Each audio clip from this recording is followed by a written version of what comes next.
स्वागत है आपका हमारे YouTube चैनल रितु जी के जीएस स्टडी अड्डा में।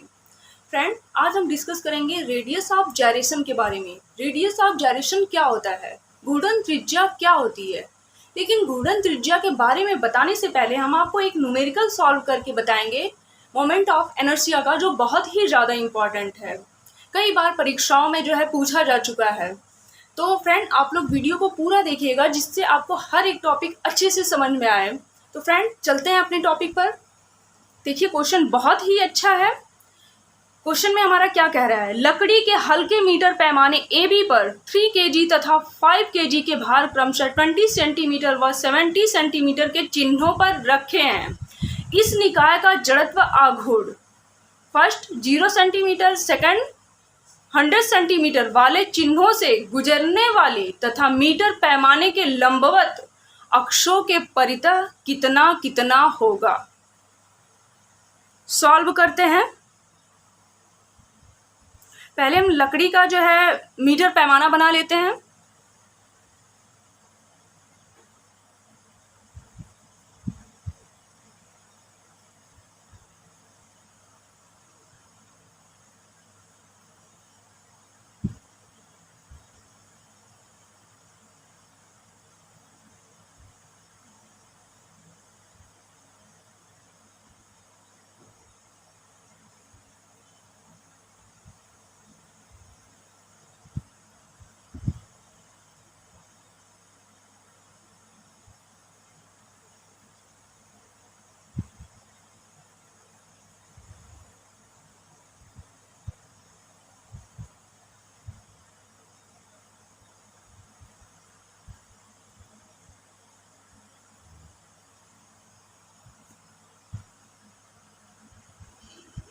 ए है और ये बी है हमारा।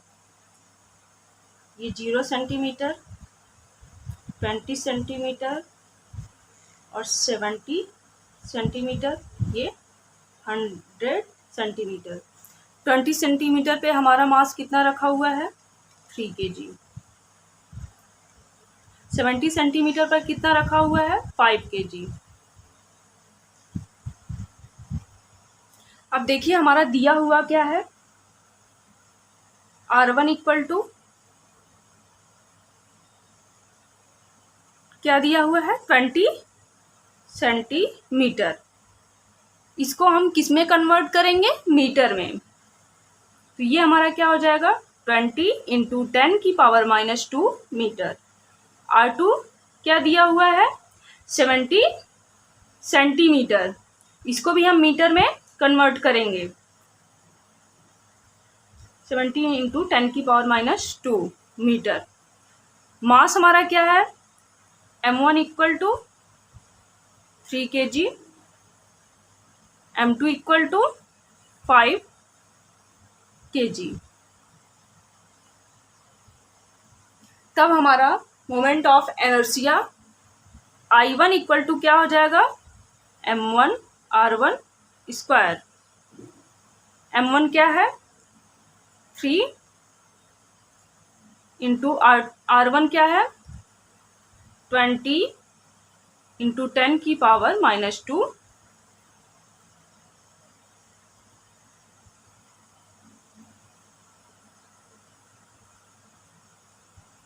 10 की पावर -4।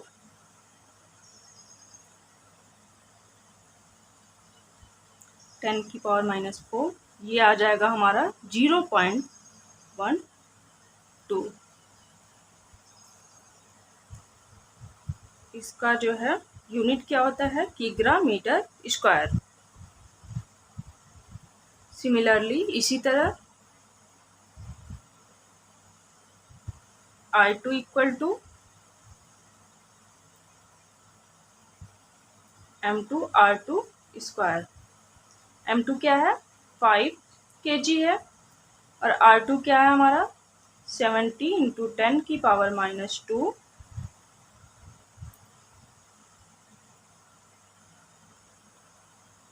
10 की power -4।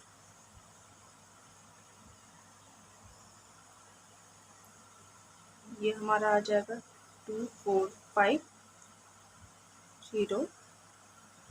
Into 10⁻⁻⁴, 2.45 kg metre square. ये हमारा आ गया I1 और I2 की वैल्यू। अतः 0 सेंटीमीटर के परितः जड़त्व आघूर्ण क्या हो जाएगा? अतः 0 सेंटीमीटर के परितः जड़त्व आघूर्ण I equal to I1 plus I2, या आप ये भी लिख सकते हैं I1 equal to M1R1 square plus M2R2 square, या इसका छोटा फॉर्म क्या हो जाएगा? I equal to summation MR square. ये हमने बहुत पहले जो है कि इसका डेराइवेशन किया था मोमेंट ऑफ इनर्शिया का, तो आपको बताया था, अच्छे से ध्यान में होगा। तो आइए आगे देखते हैं। फिर I इक्वल टू जड़त्व आघूर्ण, I इक्वल टू क्या हो जाएगा? I1 और I2 को क्या कर देते हैं? हम ऐड कर देते हैं। I1 की वैल्यू क्या आई थी? 0.12 प्लस I2 की वैल्यू क्या आई थी 2.45। इसको ऐड करने के बाद हमारा क्या आ जाएगा? 2.57 kg मीटर स्क्वायर। ये हमारा आ गया मोमेंट ऑफ इनर्शिया 0 सेंटीमीटर के परितः। अब हमको क्या फाइंड आउट करना है? 100 सेंटीमीटर के परितः।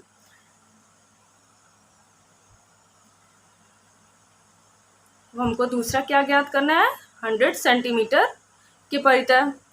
तो इसमें हमारा R1 क्या हो जाएगा? R1 equal to 100 minus 70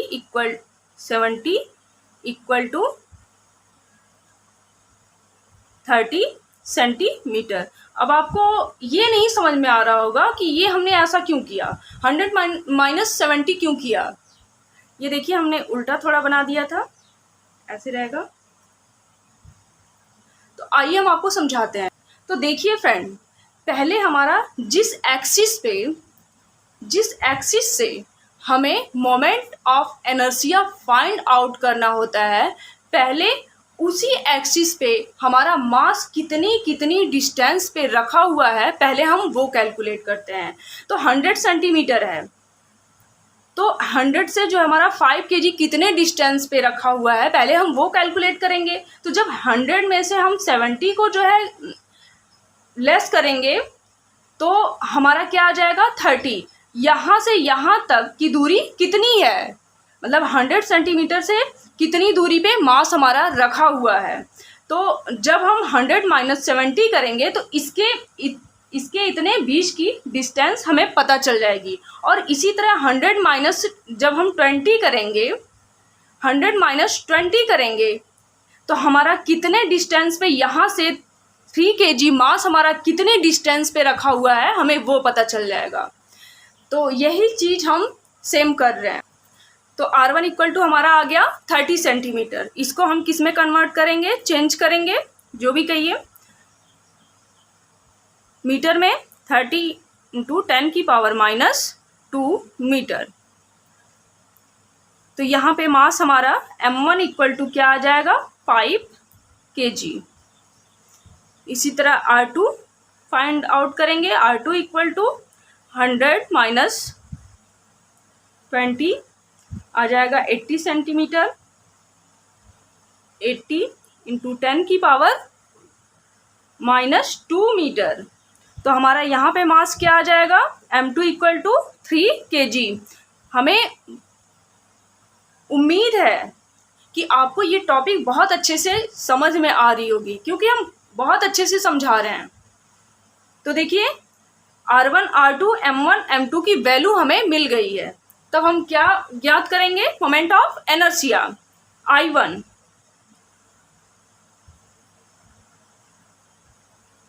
moment of inertia I1 equal to M1 R1 square. बहुत अच्छे से पता है फॉर्मूला। M1 की वैल्यू क्या है? 5 R1 की वैल्यू क्या है 30 इंटू 10 की पावर -2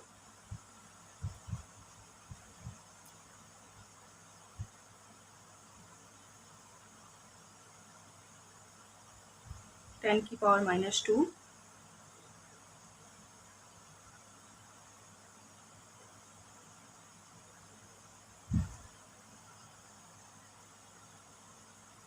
ये हमारा क्या आ जाएगा, अरे सॉरी फ्रेंड ये 4 है, ये जो स्क्वायर है वो ऐड होगा, घात तो ऐड होती है और हमने कहीं नहीं ना भूला है, कहीं कहीं जो है कि लिखते सही हैं और भूल जाते हैं, कोई बात नहीं है, होता है। 0.45 किग्रा मीटर स्क्वायर, ये हमारा I1 की वैल्यू आ गया। सिमिलरली इसी तरह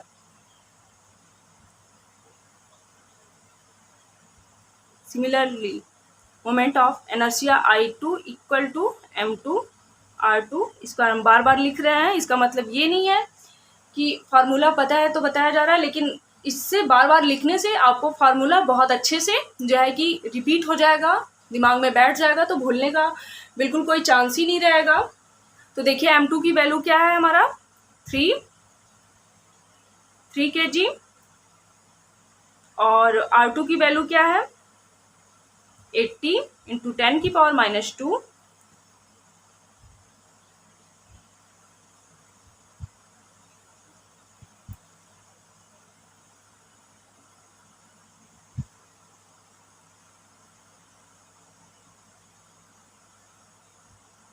10 की पावर -4।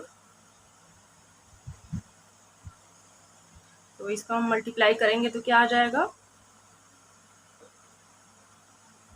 10 की पावर -4, तो ये हमारा क्या आ जाएगा 1.92 kg मीटर स्क्वायर। अतः I1 और I2 की वैल्यू हमारी फाइंड आउट हो चुकी है। अब हमें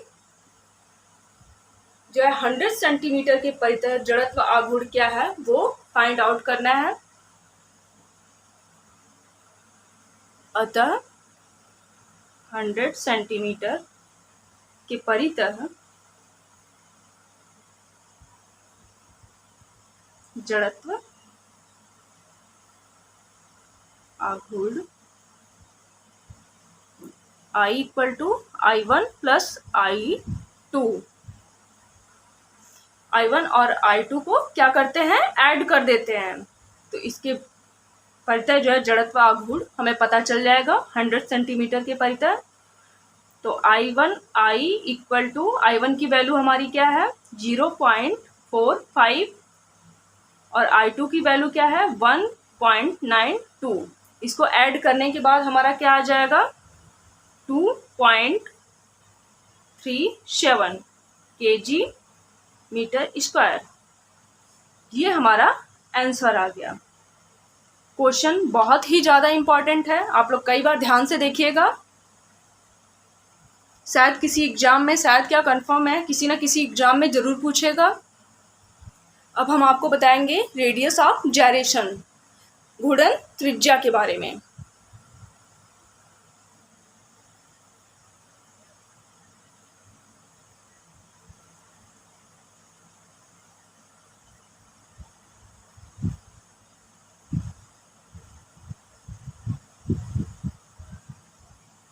घूर्णन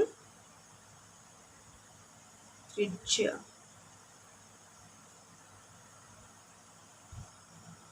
तो ध्यान से देखिए रेडियस ऑफ जाइरेशन क्या है, घूर्णन त्रिज्या क्या है। किसी घूर्णन अक्ष के परितः किसी पिंड की घूर्णन त्रिज्या वह लंबवत दूरी है। घूर्णन त्रिज्या रेडियस ऑफ जाइरेशन वह लंबवत दूरी है जिसके वर्ग का पिंड के कुल द्रव्यमान के साथ गुणनफल उस घूर्णन अक्ष के परितः पिंड के जड़त्व आघूर्ण के बराबर होता है। एक बार फिर हम पढ़ते हैं, किसी घूर्णन अक्ष के परितः किसी पिंड की घूर्णन त्रिज्या वह लंबवत दूरी है जिसके वर्ग का पिंड के कुल द्रव्यमान के साथ गुणनफल उस घूर्णन अक्ष के परितः पिंड के जड़त्व आघूर्ण के बराबर होता है।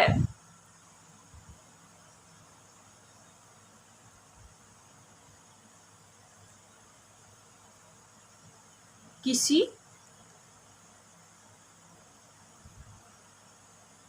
घूर्णन अक्ष के परितः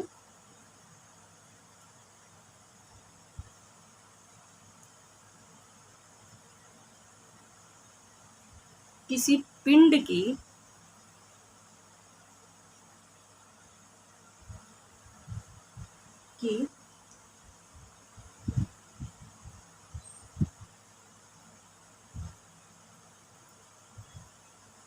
घूर्णन त्रिज्या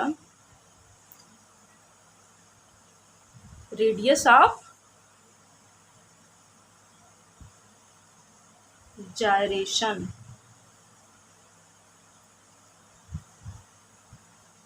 वह लंबवत दूरी है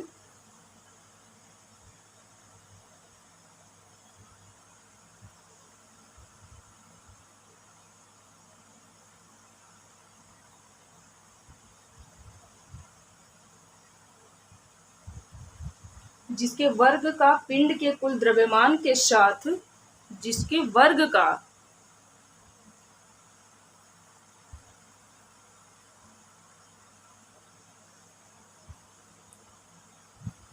पिंड के कुल द्रव्यमान के साथ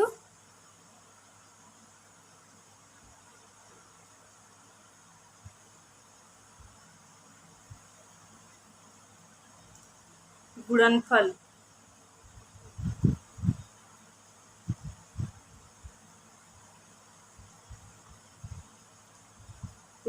उस घूर्णन अक्ष के परितः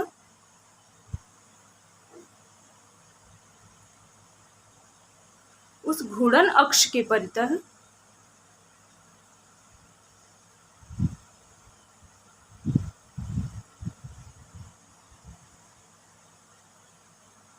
पिंड के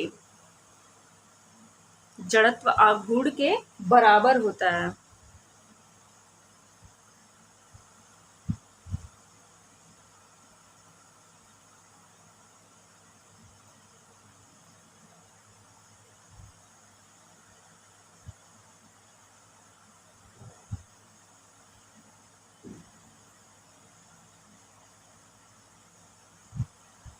हम मान लेते हैं कि m द्रव्यमान के पिंड की किसी अक्ष के परितः घूर्णन त्रिज्या जो है k है।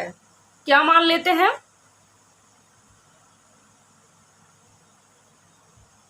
माना m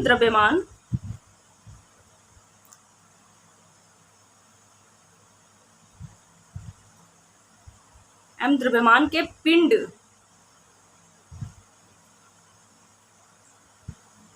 की किसी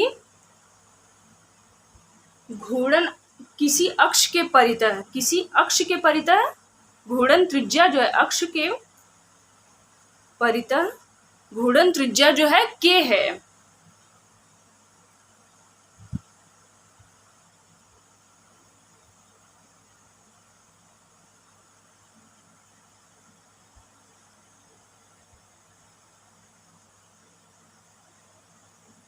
k है तो पिंड का घूर्णन अक्ष के परितः जड़त्व आघूर्ण क्या हो जाएगा? बस r की जगह हमारा क्या हो जाएगा? k हो जाएगा। तो पिंड का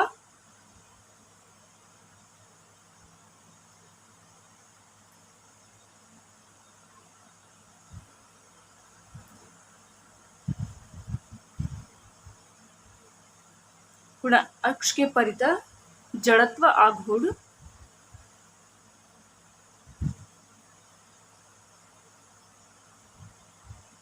I इक्वल टू m/k²।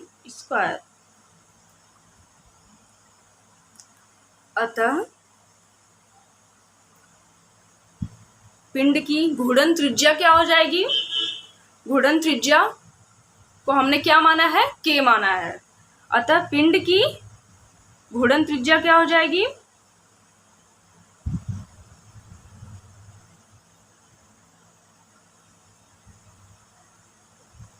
के square equal to I upon m, और k equal to root I upon m.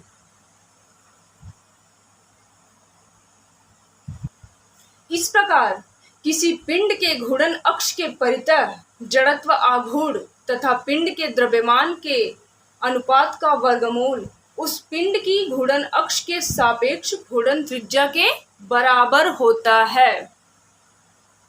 इस प्रकार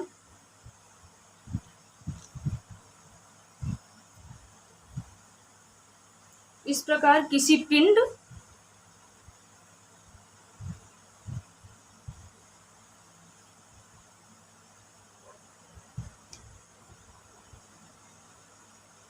पिंड के घूर्णन अक्ष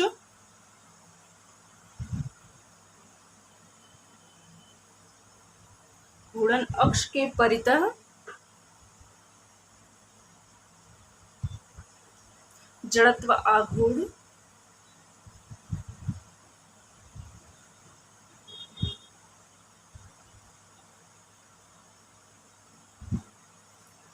तथा पिंड के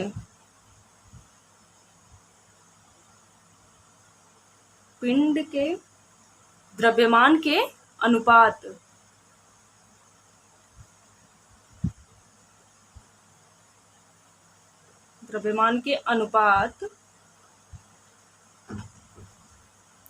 अनुपात का वर्गमूल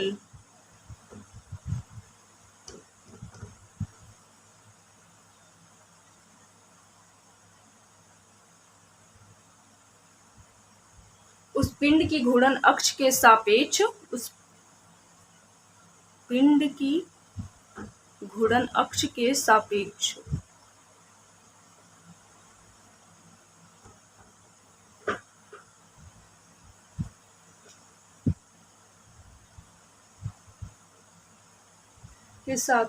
घूर्णन त्रिज्या के बराबर होता है।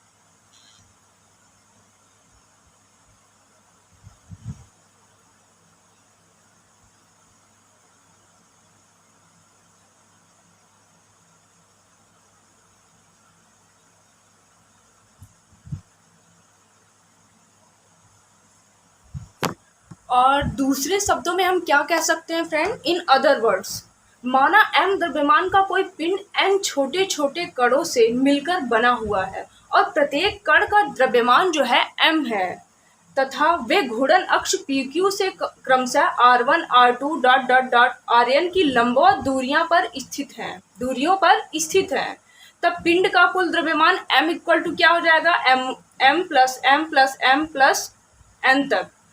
तो दिए गए अक्ष के परितः चलिए लिखते चलते हैं, आपको अच्छे से क्लियर होता जाएगा। इन अदर वर्ड्स,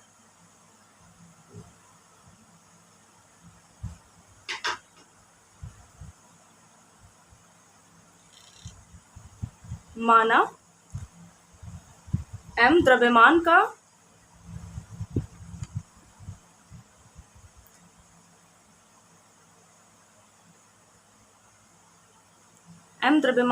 कोई पिंड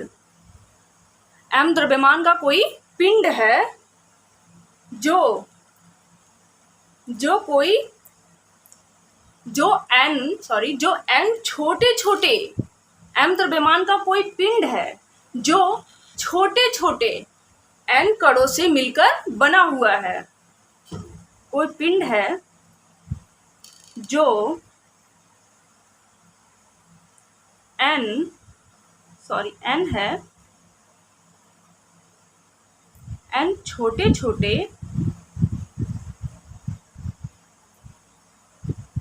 कणों से मिलकर बना हुआ है।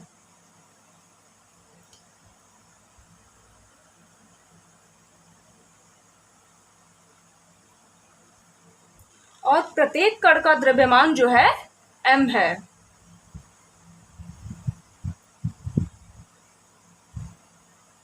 और प्रत्येक n कणों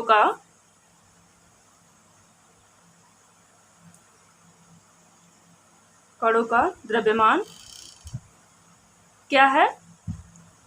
m है तथा वे घूर्णन अक्ष PQ से क्रमशः R1 R2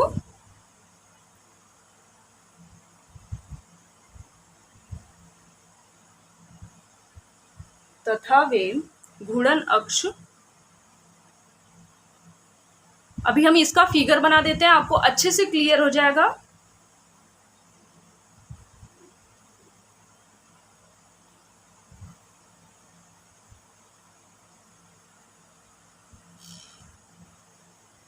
से क्रमशः R1 R2 dot dot dot Rn की लंबवत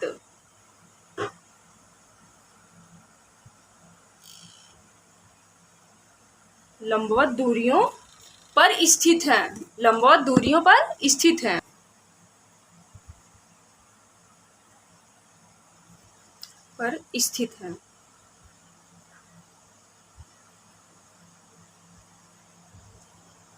आइए इसका फिगर बना देते हैं जिससे आपको अच्छे से टॉपिक जो है समझ में आए। मान लेते हैं m द्रव्यमान का कोई पिंड है। m द्रव्यमान का कोई पिंड है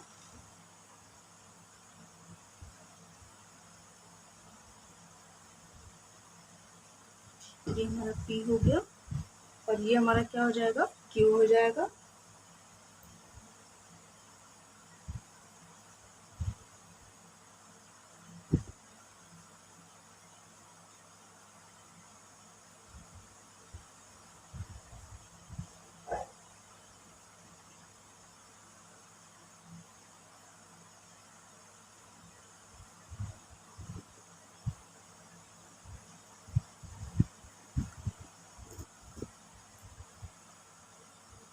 ये m है। m प्रत्येक द्रव्यमान इसमें जो है, जो n कणों से मिलकर बना हुआ है, उसका प्रत्येक द्रव्यमान जो है m ही है। और इसकी दूरियां जो है, लंबवत दूरियां क्या है? R1 R2 R3 R4 dot dot क्या है? और n है।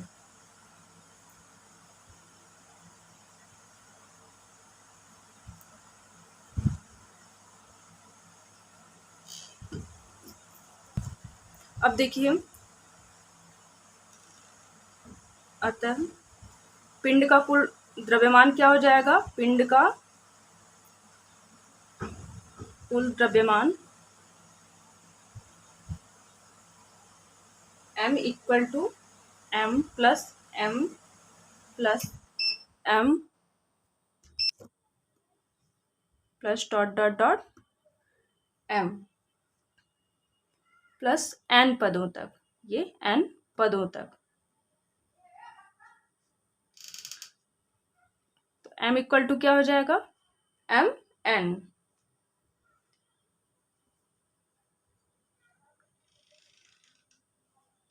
तब दिए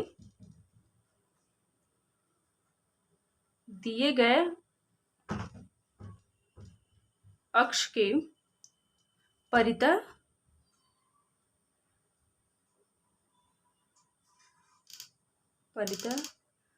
पिंड का जड़त्व आघूर्ण, पिंड का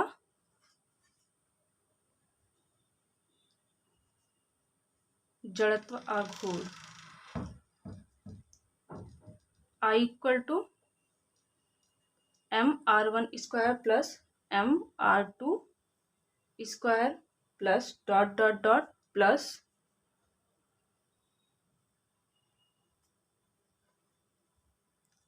यहाँ पे प्लस रहेगा, plus m R n square I equal to R1 square plus R2 square plus dot dot dot plus R n square.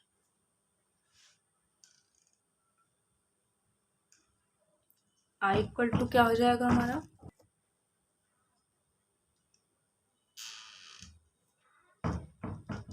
r1² plus n से हम क्या करते हैं, मल्टीप्लाई कर देते हैं, डिवीजन कर देते हैं, कोई फर्क नहीं पड़ेगा, dot dot dot plus rn² upon n।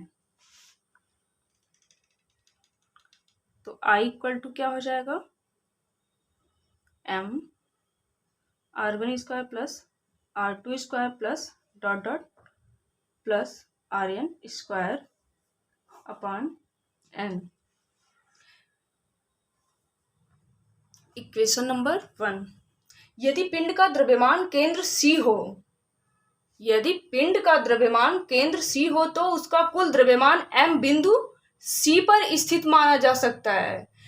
तब घूर्णन अक्ष PQ से द्रव्यमान केंद्र C की लंबवत दूरी CO को घूर्णन त्रिज्या K कहा जाता है।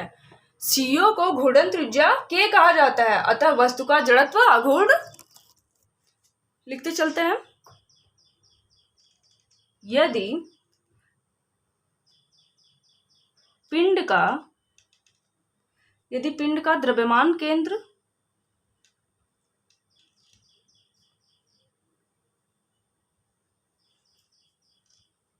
C हो तो उसका कुल द्रव्यमान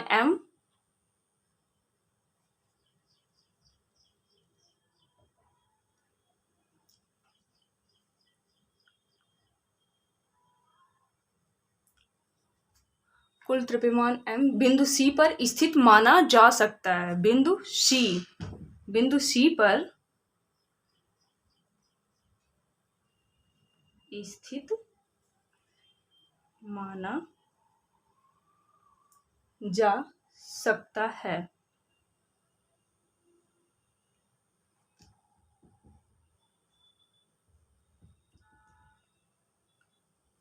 घूर्णन अक्ष PQ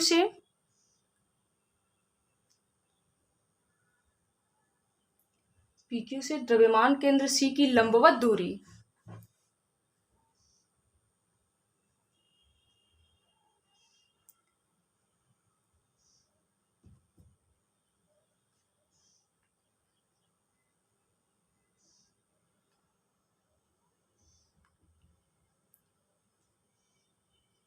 की लंबवत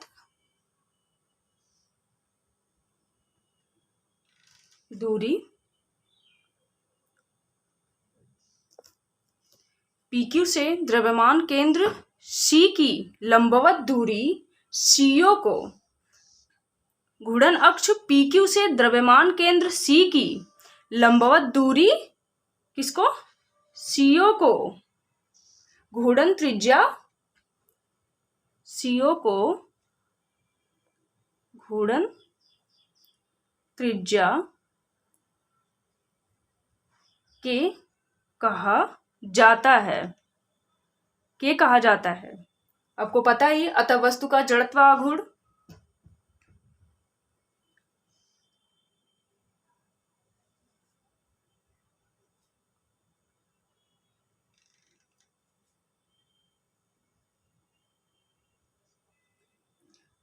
I equal to mk²।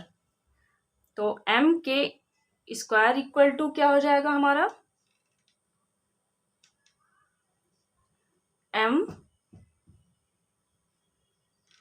I की वैल्यू क्या आई थी, r1² plus r2² plus dot dot dot plus rn²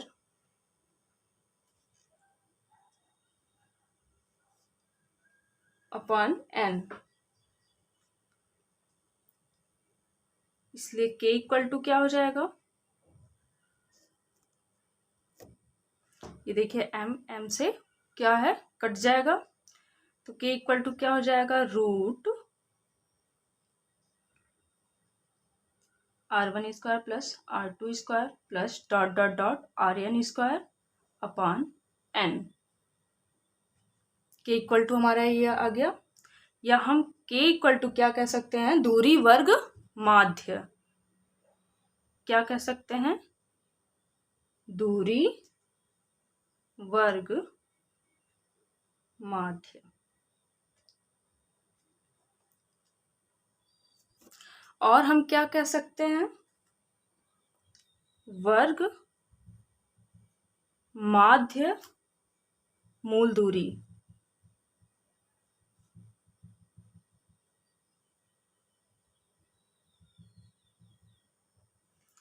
root mean square distance. Root mean square distance.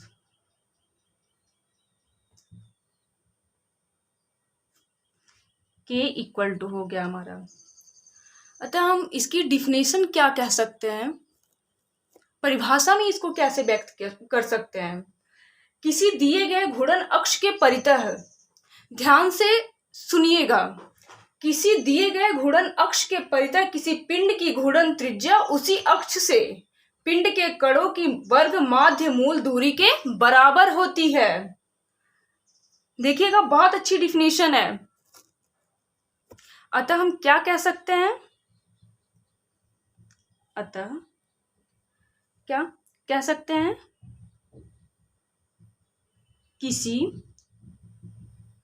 किसी दिए गए घूर्णन अक्ष के परितः, दिए गए घूर्णन अक्ष के परितः किसी पिंड की घूर्णन त्रिज्या, किसी पिंड की घूर्णन त्रिज्या उसी अक्ष से पिंड के कणों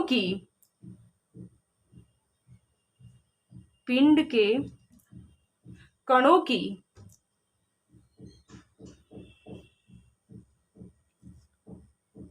वर्ग माध्य मूल दूरी के बराबर होती है।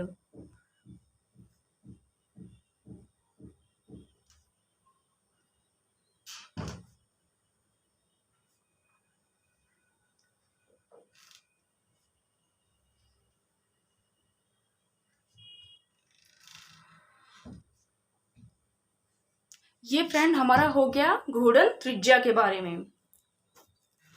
अब हम आपको बताएंगे रेडियस ऑफ जाइरेशन का मात्रक क्या होता है, बीमा क्या होती है, घूर्णन त्रिज्या की बीमा क्या होती है। तो देखिए फ्रेंड,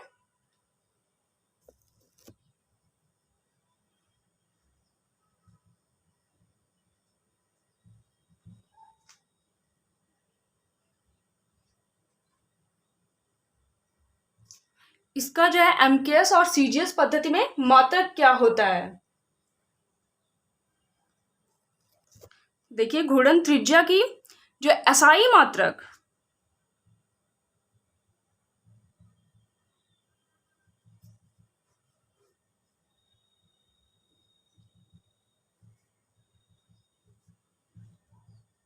एसआई मात्रक क्या होता है? मीटर। तथा सीजीएस मात्रक क्या होता है? सेंटीमीटर होता है।